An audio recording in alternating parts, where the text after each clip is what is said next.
Amazon Fresh in San Francisco and New York City. So supply chain, operations, and manufacturing. Good morning, I'm Roger Nurnberg. I'm retired from the paper and packaging business, so I've never been in the energy space. But Drew was one of the guys that chiseled us down for pricing on corrugated boxes, so now we're friends. Great. Good. I am Professor Ingrid Green, and I teach business ethics and international business. Before I got into teaching, I worked in financial services, mostly in IT, implementing large software packages for large banks around the world. Thank you. My name is Andy Rome. I'm a professor here at LMU in the marketing department. I co-direct a program called the M School, which is a kind of a transformative way we teach our undergraduates about the world of advertising and branding. So maybe my perspectives today will come from that angle. And then prior to coming to LMU, I taught at Northeastern University in Boston, Massachusetts, and I worked in the sporting goods industry. So thank you for being here. Thank you. Nice to meet you all. So with that, the floor is yours. Well, hello, everyone. Check, check. Hello, everyone. I want to thank you all for being here today. We are Bright Path Solutions, and we are committed to driving positive change in the energy industry. Our mission is to help energy companies achieve environmental sustainability while at the same time enhancing their bottom line. With expertise in emission reduction and profit optimization, we propose innovative strategies that align with both ecological success and financial success. So for our team here, on the end here, we have Kendall Beyondich, who is our lead legal and risk consultant. We have Brooke Kale, who is our lead financial and ESG consultant. And lastly, myself, Richard Manigault, and I serve as the lead strategy and technology consultant.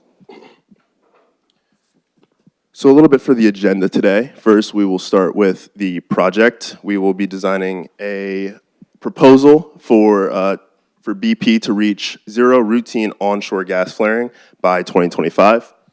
Then we'll go into a little bit about BP, the goals that they have set and the progress that they've made thus far to achieve these goals.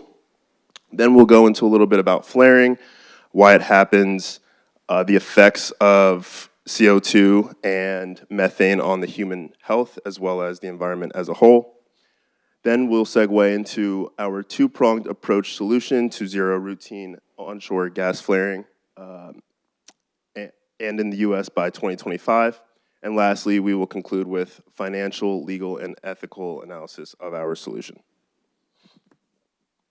So first, a little bit about the project. We have a design plan for BP to reach zero routine onshore gas flaring by 2025. This accounts for all of BP's onshore gas flaring except one site that is in Oman. And I will pass it off to my colleague Brooke here to talk a little bit about BP. Thank you, Richard. So I want to thank you all for being here with us as BP's executive team and sustainability strategy team, and for bringing us on to help you with this goal of reaching zero routine flaring, and our project will focus on zero routine onshore flaring by 2025. So your mission at BP is to reimagine energy for people and our planet and help the world reach net zero by its goal of 2025. And you define net zero as reducing or matching actual emissions with emissions reduced. Our mission at Bright Path Solutions is to help you get there through innovative and sustainable solutions. So before we dive in to our project, we want to first celebrate the success that BP has had in this space of environmental progress and from reinventing itself as a leader in net zero. You were the first of all major oil and gas companies to go from international oil and gas to identify as an integrated energy company, and we want to congratulate you on that transition. You created a methane intensity certification that others in the industry can use, which we believe is really important. You are investing in and trialing innovative projects, like those seen on the right here in these photos. But before you focus solely on innovative R&D projects that ameliorate the effects of climate change, we want to help you manage the environmental hazards of your main business arm, which is oil and gas. So there's some promises that you've made that we want to help you keep. Most prominent among them is reaching net zero by 2050. And as I said, you define that as balancing your emissions with the emissions reduced. You are the first major energy company to commit to net zero by 2050, which is a lofty goal. You also were part of a COP28 agreement with other major energy producers to reach zero routine gas flaring by 2030. You're a signatory on the UN Global Compact, which means you support all of the 17 United Nations Sustainable Development Goals. And part of your strategic plan, aim 4 of your strategic plan, is to reduce your methane intensity by 50%. Although we want to note on your most recent ESG data sheet, we see that that actually grew by 10%. You have committed $6 to $8 billion in investments by 2025 to help get to net zero. And the innovative ideas that you've leaned into have been great, but we want to make sure you're managing your critical worst emitters before you focus solely on ameliorating climate. So one of those areas that is critical on your ESG balance sheet is gas flaring. You started tracking your progress towards net zero in 2018, and we see based on your most recent ESG data sheet that you're now at 40% of your baseline. This is impressive progress, but managing the last 40% of your flaring is gonna be challenging, and we're excited to share a solution that will manage all onshore flaring at your 4 sites in Texas and 1 in Oman, and will manage 20% of all remaining flaring owned by BP. So where are you currently flaring? You own 16 sites where gas flaring is taking place regularly. 11 of those are offshore, as you'll see on the green pinpoints on the map behind me. There are 5 onshore flaring sites that will be the focus of our conversation today. There are 4 here in Texas where routine gas flaring happens onshore, and 1 over here in Oman. So the yellow and red pinpoints represent the onshore routine gas flaring. I'm gonna now pass it off to my colleague Kendall to talk about gas flaring, why it happens, what its effects are and on human health and the climate. Thank you so much, Brooke. As Brooke just mentioned, I'm going to be giving some quick facts specifically about gas flaring, starting with what gas flaring is. So if we're starting at an oil plant, if we're looking at one of these sites, when a drill is drilling for oil, it will quite often hit a natural gas pocket. Usually on these sites, we're not collecting that gas. It's actually getting flared, burned into the atmosphere, as you can see at this Iraqi site. Specifically, this image is important just to note that at a particular site, there can be a lot of drills. So you're seeing a lot of different flares happening here, not just one at each of these sites, which is really contributing to a lot of carbon emissions, as I will explain in this next slide here. It's important to note that gas flaring is actually 80% methane. Why is that important? Well, methane is actually 28 to 34 times more potent than just normal CO2 emissions. So while we're focusing on getting to this net zero, it is important to keep in mind in future slides when we're talking about financials and the fines that are kind of being incurred from these carbon emissions, that this is actually a lot worse than normal CO2 emissions, gas flaring in particular. And looking at this next slide here with the numbers, we want to note for kind of with global warming in particular, 30% of global temperature rising is attributed to methane. And of that 30%, you're looking at this 29%, this biggest section here on this pie chart, that is actually coming from the energy industry. So if we're keeping in mind that kind of progression of gas flaring is a ton of methane, methane is being attributed to this global temperature rise, and the energy industry is the biggest contributor to that. We just want to have that frame of reference in mind. Moving forward here, we also want to note the health effects that kind of come from this gas flaring. Also to keep in mind, I will be going over this in a little bit more detail later, but just for the fast facts here. 60-mile radius of impact, so any one of those flares that you're seeing, 60 miles away, there's an impact, health-related, climate-related, any of that, because when the gas is flared, those gas and chemicals, those toxic effects kind of settle down into the air that's breathed plants, animals, humans are all affected in that way. There's a variety of health-related issues. Specifically, we're seeing a lot of cancer, specifically leukemia, but also a lot of respiratory issues, just developmental, that sort of thing as well. This number here is for context, $9.3 billion in annual social costs.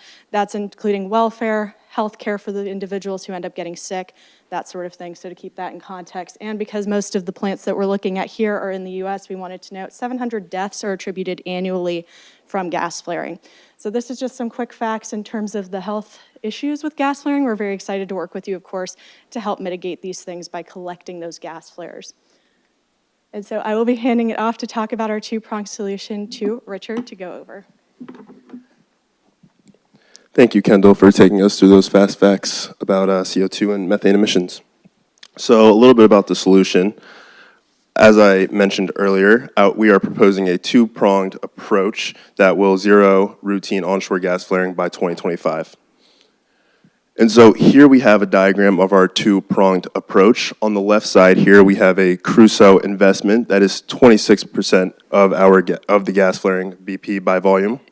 Crusoe is a technology company dedicated to driving change in sustainable computing by harnessing wasted and otherwise stranded gas and energy resources to power computing infrastructure at an industrial scale.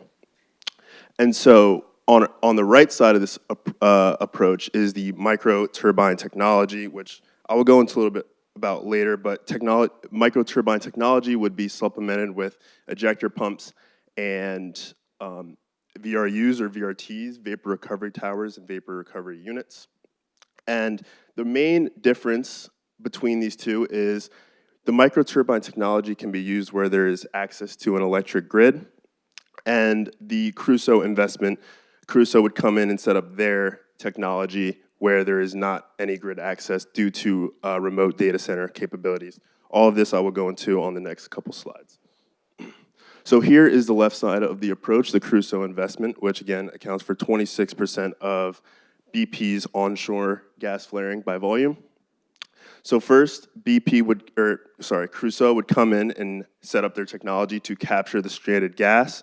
This gas would then be converted to electricity using their digital flare mitigation technology, and this energy would then be used to power these co-located data centers that they use that bring energy-intensive computing in areas such as generative AI, Bitcoin farming, and intensive cloud processes.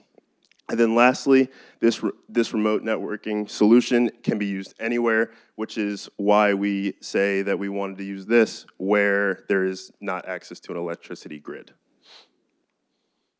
And our second prong of our approach is the micro turbine technology, which is the 74% by volume of BP's flaring onshore. In this case, BP would set up the vapor recovery unit here on the left at their flaring site. They would use injector pumps in order to process the gas into these micro turbines, and they would sell the electricity back to the grid where necessary. And so here are, going back to the map, the orange pinpoints are where there is grid access, and we recommend the micro turbine setup so that electricity can be sold back to the grid. And the red pinpoints are where there is no grid access, and we recommend Crusoe's remote networking solutions. And I will be passing it off to Brooke to go through the financial analysis. Thank you, Richard, for talking about the two prongs of that solution. I'll dive into the finances. Starting with Crusoe, Crusoe will manage methane emissions by capturing the stranded flare gas at 2 BP locations, one in Texas and one in Oman, as Richard shared with the map, at no capital cost to us. They will engage in profit sharing of the value of electricity sales, and that is based on a contract that we will negotiate with Crusoe should we move forward with that partnership. The Texas location will also see additional benefits, monetary benefits, which I'll explain later. Moving on to the second prong approach, which is the micro turbine technology. In order to install all three types of technology that Richard outlined, the capital expenditure will be $7.7 million for all three sites. These will operate at about a 10% margin and will generate about $9.3 million in value for BP. This equates to about a 1.7-year payback period and a negative 5.2 net present cost on the microturbine technology. A net present cost of $5.2 million is a small price to pay to manage 81.3 million cubic meters of flared gas annually. However, when we dive into the environmental metrics and the recent Inflation Reduction Act, we see that the overall financial benefit to the company becomes very clear. So I'll pivot to talking about the ESG analysis of this project and move back into finances. So as you can see behind me, at the sites that would incur, that would be eligible for this inflation reduction fines, currently flare about 87 million cubic meters of gas on US soil. And as Kendall shared at the beginning, about 80% of that gas flared is methane.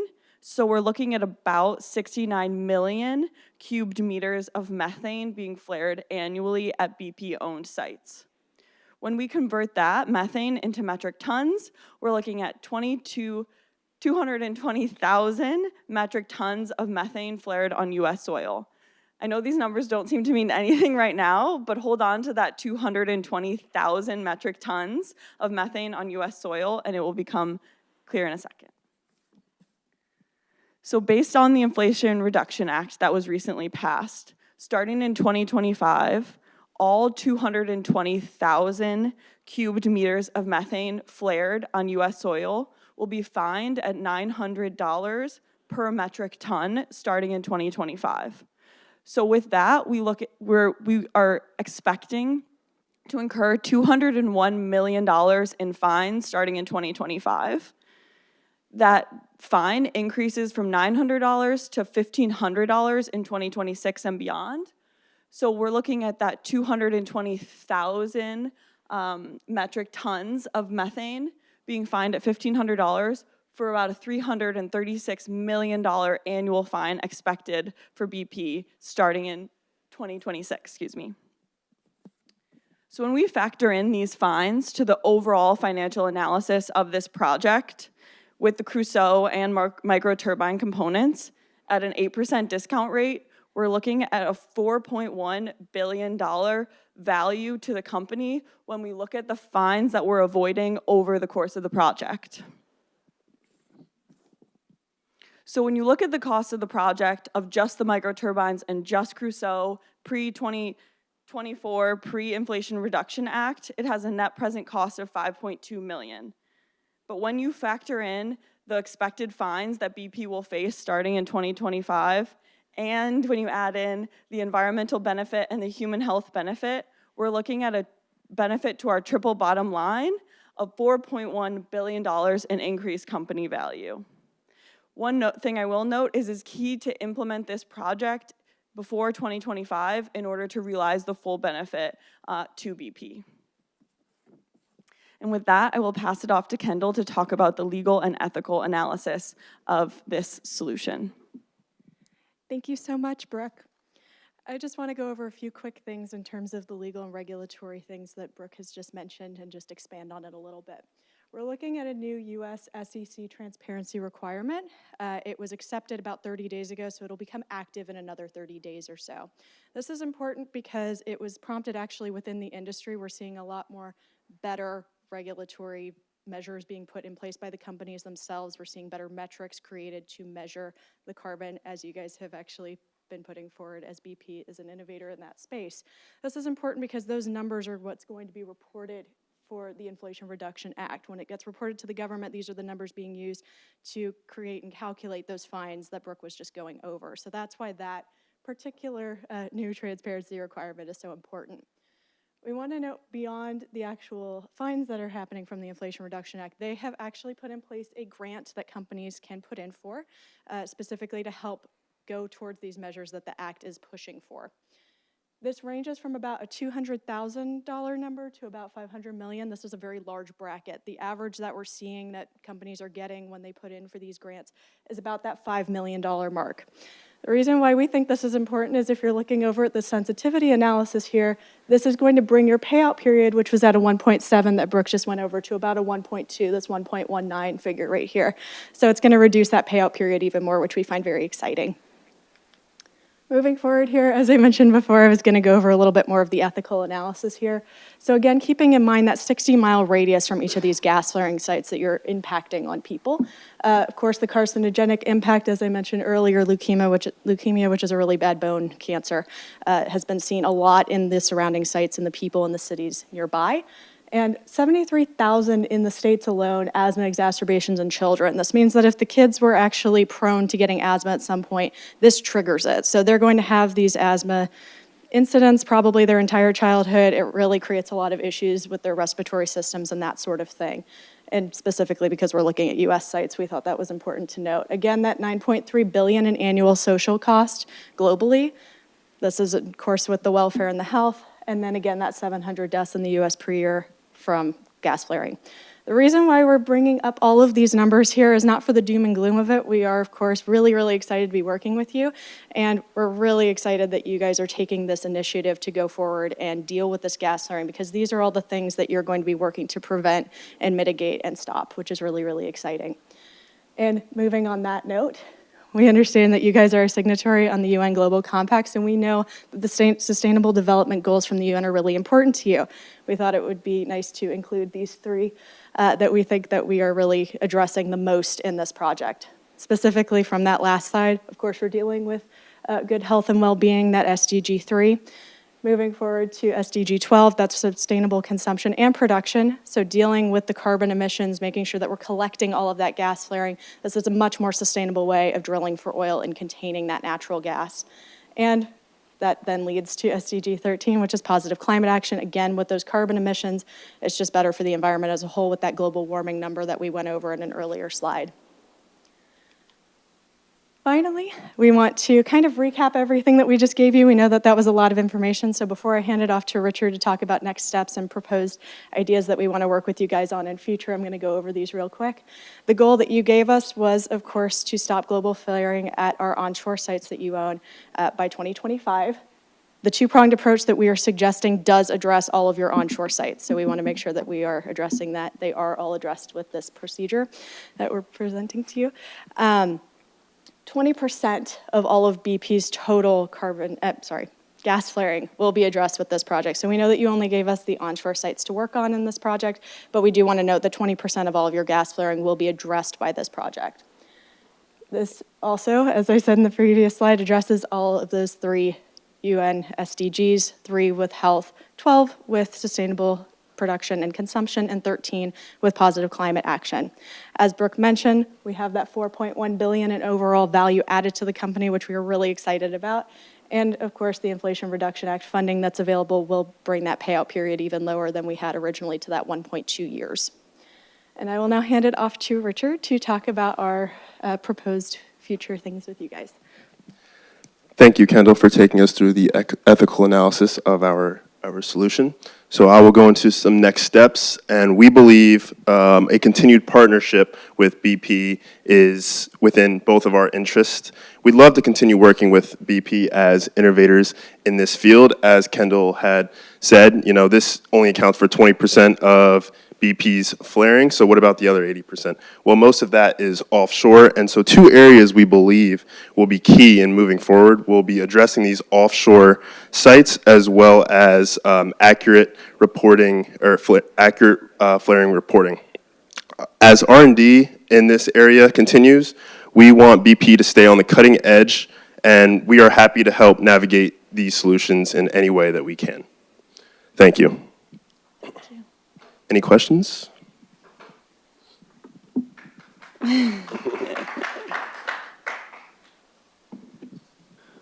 Could you walk us through the Crusoe again, if you don't mind, going backwards? Sure. I want to understand the data centers.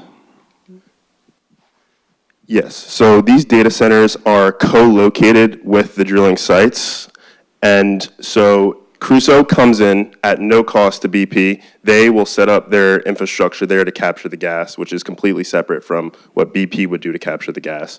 And they would capture the gas, and then this would be converted. They have digital flare mitigation technology. That is essentially a turbine that takes this captured gas and will convert it to electricity. This electricity is then used in their data centers, these large data centers that are used for AI, generative AI, cloud-intensive processes, and other intensive computing processes. And this is a remote process. So these data centers can power AI tools, say at Google, somewhere else, maybe in Oregon, or overseas. So it's all through the cloud, so which makes it remote, and why we suggest this where there's no electricity grid access. Thank you. And I'll just add, Crusoe is a startup based out of Colorado that exists and is growing. So this is a new technology. They've worked with Exxon, they've worked with other leaders, but they're very new. And so this is a technology that exists but hasn't been utilized by a lot of leaders yet. So when we think about scope 1, 2, and 3, we're a pretty large company, so it's going to be something that we're going to have to think about. Have we thought about Crusoe's manufacturing process to create power generation and logistics and the people involved in that? Have we thought about a scope? Yes, so all of the manufacturing, that whole process is managed by Crusoe. It's, yes. The only thing BP will have to do is give up that portion of the gas. However, Crusoe will buy that gas from BP. So everything else is on Crusoe's end, the setup and everything. Maybe I didn't ask the question properly. We're paying Crusoe, we're funding them to manufacture generators. So in essence, even though it's Crusoe's owning it, we are funding it. Have we thought about the environmental impacts of the emissions of Crusoe, which is one of our vendors? In the context of this specific problem, we didn't value all of the emissions of Crusoe and the manufacturing of the microturbines, the vapor recovery towers, all the other manufacturing of the technologies that would go into this project. But from the research that we have done and the intensity, the potency of methane, we feel comfortable that the amount of methane captured would outweigh the manufacturing of the technology, and we'd be happy to look into the specifics of the emissions of manufacturing. Thank you. Thank you very much. You guys, wonderful job. Appreciate the information. Since you have this slide coming up here, so the energy intensive computing, are they tying into a separate grid? Or are they going to have these facilities next to the pumps, or how is the electricity distributed to the different locations here? Yeah, so the electricity is solely used to power their data centers. And these data centers, for example, say the Google Cloud, right? If you're familiar with the Google Cloud. It's a place where companies can store their data and, for a charge, of course. These data centers set up at BP sites are the host for those cloud services. So it's an additional construction facility that's going to be on site? Yes. As opposed to, okay, so it doesn't get intermingled. So I was a little concerned about the 700 deaths. I hadn't seen that information before being attributed to the methane flare-up. So can you elaborate on where you got that information on those deaths? That's alarming. Yes. So I believe it was Berkeley. Do we want to have that slide up? I don't know. So Berkeley, I believe, they had a group that were doing the measurements and kind of taking into account the effects. There are some other sites that BP does not own outright that have had a lot more deaths involved. They're not in the States. So if you're looking at the Iraqi site in particular, that one has caused a lot of when I'm talking about leukemia, cancer in particular, those are the sites that have more deaths because there's just more flaring involved. The measurements that were taken from this, it's mostly kind of watching these areas and just kind of counting, how many people are falling ill with these particular illnesses from the gas flaring within that 60-mile radius that's attributed to the gas flaring and then dying from it. So that was where that number came from. And that's an average. All right, so we are interested in this project. What are the lead times from Crusoe?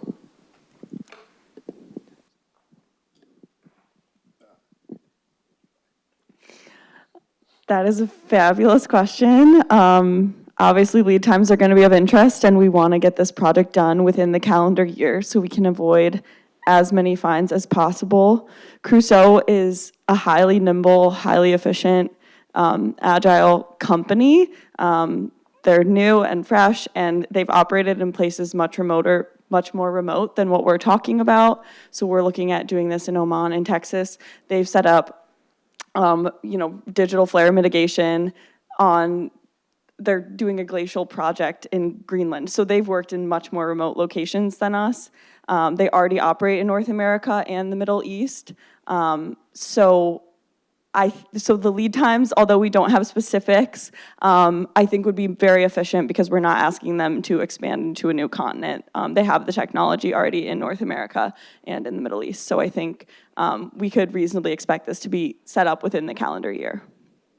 Great question. I would actually add on to that also. Exxon has done partnerships with Crusoe.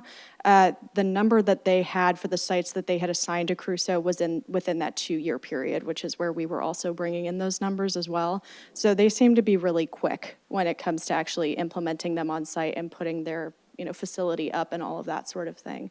So we do have some reference in terms of how quick they are from their work with Exxon. Also, just to put it in perspective, I believe they announced their partnership in 2020, and in 2022, they were already generating revenues for Exxon's bottom line. So that gives you any perspective on it. Good. I wanted to find out, my question was also about the ethical analysis, like the source of this information, right? The source for this information? Right, yeah, like how did you come to the, I think you kind of explained Berkeley or something like this, Berkeley. right? So, It's I a didn't lot of see- schools. So that's why I was a little confused which school did that one in particular. I have the sites and sources on a different slide, sorry. But in terms of these numbers for the deaths and the illnesses and that sort of thing, it's usually a school goes in and sees this particular site and they take averages from what they're seeing in terms of the people coming into the hospitals, what illnesses they're having, are they getting more sick? Is it the children who are getting more sick from it? And it's pretty clear when they come in that the effects that they're experiencing are from the air that they're breathing. And it's particularly the toxins that you see specifically from gas flaring. So that's where all of these numbers come from. So usually with the science sort of things with these, they are usually averages over a certain span of time. Most of these numbers were published in around 2022. I think actually all of them were 2022. So they're about a year or so old in terms of that too. Okay, got it. So it's like it's not like a research facility or researchers, it's like the hospitals, they Yes. turn this data into.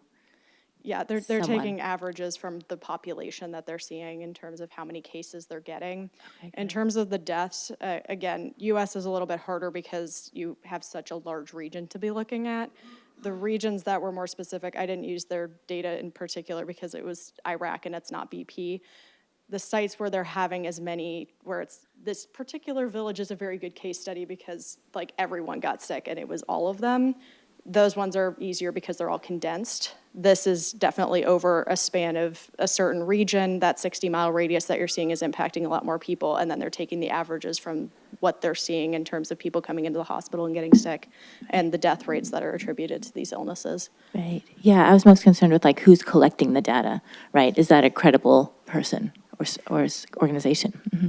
I can speak in a little bit more to the $9.3 billion in annual social cost. That number came out in a recent Nature article that came out in March, and that was from a project done at Berkeley, and that was based on the welfare, additional welfare and healthcare costs that they could tie back to flaring related health issues. Okay, super, okay, great, yeah.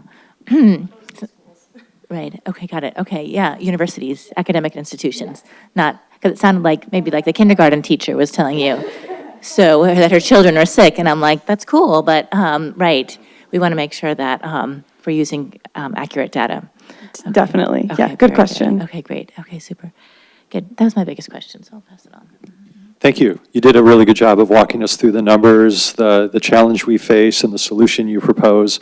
I think for our executive team, we might want to dedicate some resources to doing due diligence at Crusoe, because this is the first time I've heard of Crusoe, and I really honestly know nothing about it. But, I think your case made a strong point that we should at least investigate that. So quick question about some of the numbers. I think many of them were based upon assumptions, like the fine structure. We have a really strong team of people in Washington, D.C. Are we convinced that the fine structure is going to be what you stated is? Because it seems like a large percentage of our benefits that you propose come from the alleviation or the elimination of those fines.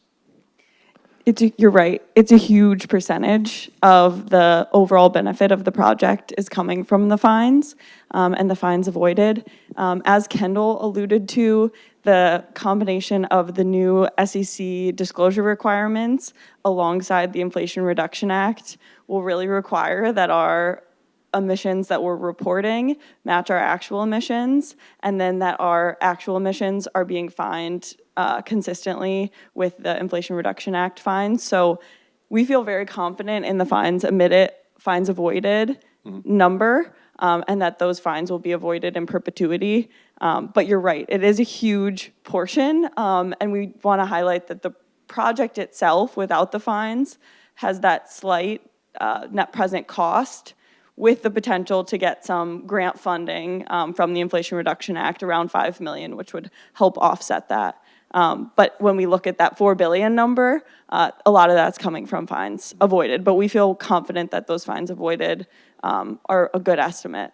Okay. Thank you. And then you mentioned $9.3 billion in social costs. And this is kind of related to my colleague Ingrid's question. What is that based on? So I'll be clearer this time with universities, not schools.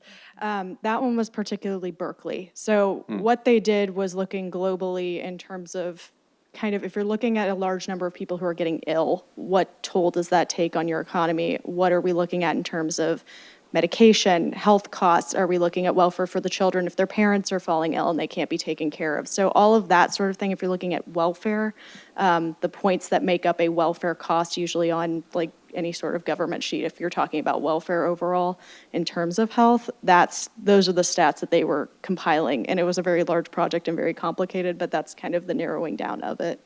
Mm-hmm. Okay. The final question is, what external stakeholders do you see us wanting to reach out to promote our involvement in this? Because we're doing good things. We've had a history of, some challenges in the past. What can we do to make the public aware of this significant initiative that you propose? Yeah, so first of all, I want to commend you all at BP on the executive team of the work that you've done to reposition BP as an innovator on net zero. There's a lot that had to happen to transform your public image, and I want to commend you all on what you've done to become an integrated energy company, to commit investments to this net zero. So I think what you have done already to reposition yourself has been really impressive. So more of that is the first piece. And then in terms of getting buy-in on a flaring specific project and what stakeholders would be key is, the public, and ensuring that people understand that managing methane emissions and managing gas flaring is critical to the overall environmental impact and health impact of the energy sector, in addition to things like agrivoltaics and a little bit more sexy ideas like capturing methane off of landfills and other projects that BP has been involved in that are a little bit more attractive to the press. So I think there's a component of education of the public to help them see that this is critical, getting employee buy-in on the net zero, which we understand you have and then all the way up to the shareholders and helping them understand how this helps BP's bottom line. So everything from customers through shareholders and making sure people understand the value. I'm envisioning a full-page ad in the Wall Street Journal, really talking about what we're doing.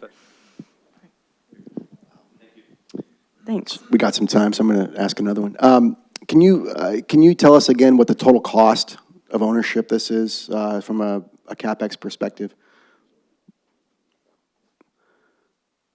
Yeah, so you can see here it's just under 7.7 million in CapEx for all three of the technologies that Richard talked about for all three sites where we would manage in-house. So there's the Crusoe partnership where they would bring the capital and we would get some portion of their sales. But for the microturbine component where we'd be buying the technology, buying the vapor recovery units, buying the microturbines and installing those, it's 7.7 million. We expect the revenues from the electricity generated across the top, and that is based on the Texas grid because our sites are based in Texas, which grows with GDP about 3% a year. So that's our overall revenue. It costs a lot to operate this technology, so our actual operating profit from the project is pretty small, about 10%. So, I mean, the operating profit you can see is under $1 million annually, which to you all I understand is not very significant, but it does help cover the cost of the capital expenditure. So when we get into the project itself, we're generating some revenues year over year, just under $1 million. But the biggest thing is that we're managing and capturing the methane at these sites, which is great for the environment, is great for the company's perspective, is great for human health. And then when we factor in the fines, we really see where we're getting that financial benefit. So does that answer your question? Yeah, it does. Can you there was a $4 billion number that was thrown around. Okay, that's the net present value of doing this project. Yes. With a cost of $7 million. Yeah. Okay. Yes. So I got to ask, you guys are the pros educating us. If it only cost us $7 million and it would have a net present value of $4 billion, Yeah. I'm not going to put you guys on the spot, but if you do you by any chance know BP's revenue for their 10K last year? Or if you don't, that's fine. I don't want to. 130 billion? Okay. Yeah. So yeah. This is nothing. No. It is not nothing. But why from a business case perspective, Yeah. it's a no-brainer, right? Right. So I got to ask you, why do you think that we're not doing that great business case? Why are we not doing this now? Yes, exactly. So because before the Inflation Reduction Act, it had a negative net present value. It had a net present cost until the fines were enacted. And the fines will start in 2025. So the time is now. Until now, it would have been negative on BP's balance sheet to capture this methane. They would have lost profit to do this. But when you add in the fines that are expected with the Inflation Reduction Act, the time is now. There's no reason not to do it. So it's very timely. And to your point exactly, it didn't make financial sense until now for BP. Makes a lot of sense. Thank you. Mm-hmm. Anyone else? Okay. We'll go to feedback here. First off, nice job on the presentation. I will say the note cards were a little bit distracting for me personally. In a business setting as consultants, you wouldn't use note cards. That'd be frowned upon. I would think about the scope 1, 2, 3, which was not really mentioned, but Dan talked about this last night a little bit at dinner. But really doing the research of us paying Crusoe that's making turbines, and even if they're not making them, even if they're buying them from somewhere else, turbine manufacturing takes a lot of energy, takes a lot of people. What we're finding is that most of the emissions are from automobiles and planes and other logistics. So just thinking about the cost benefit from an emission standpoint of that scope 1, 2, and 3. which is, putting the methane flare, which I understand is probably, let's assume it's more, but putting that against what it is that we are paying someone to manufacture and emit those emissions, have those employees that are driving those cars, just something to think about. I like how you mentioned the data centers, something that a lot of people are, not a lot of people are talking about, but they're, it's starting to kind of bubble up. AI is requiring a significant amount of data centers, and what we're finding is those data centers need tons of electricity, which is being generated by. So what we're finding is that the data centers are a real problem because we're going to need so many to be able to have the capacity. So I like that you guys had a tie into that. Qualitative, quantitative, I would say nice job on that. Great. I always like to ask the students, why did you choose BP? Why did you choose this project? Is that my thing? Okay. I'm the culprit on this one, sorry. So I'm actually first and foremost a law student, and I was in an international law research lab, and we were required to write a 25-page research paper on an international law issue. Different route than this a little bit. When I keep talking about Iraq, it was because BBC did a documentary specifically about this one site in Rumaila, Iraq, where every single person in that village had leukemia. They were all dying. It was terrible. And specifically, it was about corporate accountability, which led me on this rabbit hole of looking into all of these things. And so when our boss over here had us do this competition, it was helpful to kind of pitch one of these topics. We had a few different ones to choose from, and we found this route was very interesting, and that's how we picked it. Very cool. Yeah, I commend you all because it's complicated, right? We don't, we're not born knowing about these things. So I'm sure you spent a lot of time getting into the science, and I appreciate how you explain the supply chain, right, and how it was how the energy was used. So that was great. Yeah, just my feedback is, just cite your sources, right, on the slide. Tell us right away where you're getting that information. It just makes it a whole lot easier for everybody to make sure that what we're looking at is truthful, right, is credible. And let's see, I think, yeah, really good background on BP, on who the organization is. You got to know the BP really well. It's a huge organization, right? And so that was really, I thought you did a very thorough analysis of what they stand for and what their major premises are. And also you had really good transitions from one person to the next, slide to slide, I thought was great. When I coach teams, kind of our rule of thumb is when the judges ask questions, we tell students, we tell groups to have just one or maybe two students answer a question. Because when you go to 3 students, sometimes it sounds like you don't necessarily know 100%. So that's just kind of a small thing. There's only, I think, one question that all 3 of you answered. So I'd recommend just doing 1 or 2 students. Yeah, but great job. Great. Just some quick feedback and then some observations. I agree with my team members, really nice job with the presentation. I made some notes that I like the promises to keep slide at the beginning because it kind of reaffirmed to us what our promise to not only ourselves but the world would be. Some of the maps and charts were really helpful because I am a complete idiot when it comes to onshore gas flaring. I knew nothing about that. I didn't even know it existed. So I feel like I've attended a seminar and I've learned a lot, like flaring, 40% of baseline, 30% of global temperature rise. So thank you for making us smarter and more intelligent. In terms of like presentation mechanics, what Ingrid mentioned, I'll add on to that. Maybe when you get a question from a panel, you could even rephrase it. Not to your benefit, but just to kind of give yourselves some time to think about it.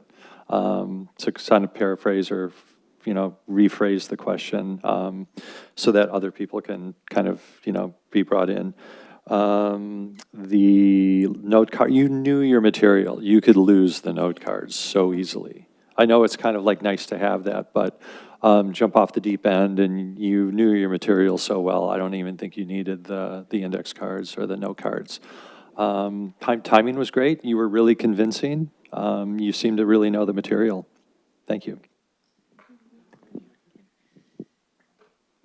So some really good feedback there already, and what was mentioned, very impressive opening, okay?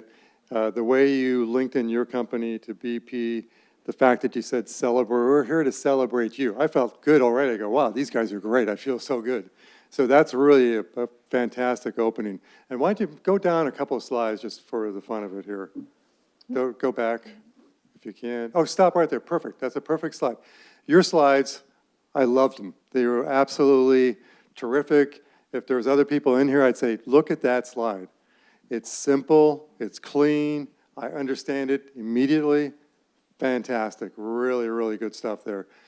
Their transitions, they'd mentioned that, but I liked the little things he said, thank you, whoever was speaking, and the next person went. So that was really, really well done. I guess some constructive feedback would be, you're in a sales role here, right? So maybe be a little more audacious, ask for the order, and say, hey, here's why we're here. We think we've got something for you. Here's the next steps. We've got a contract in this briefcase. We want to get this thing going because time is of the essence. Create that burning platform in our mind why we got to get this moving. And I think that could have sealed the deal kind of thing. So great job. Thank you. Do you have that appendix? Yes. Okay. That's when I mentioned, oh, I don't remember which slide. We have so many citations. So we have I was the one doing those. So yeah, we have those citations. So you were like maybe proactively anticipating what questions might come out. And Yes. then you could go to the appendix slide and help. We tried our best. Yeah. Yeah. There was a lot of research into understanding gas flares and how they work. Yeah. And I heard Crusoe present at a conference in January, which I think also tied into Kendall's excitement about flaring, or the dangers of flaring, and then learning about Crusoe and what they're doing with data centers and computing. And they actually predict that 8% of all electricity will be for computing in I can't remember the exact 5 to 10 years. So we think the data center piece was really interesting and did a lot of research on that. Yeah. Thank you for all your feedback. Yeah, thank you. Thank you very much. Nice work. Thank you. Grabbing the slides. Thank you.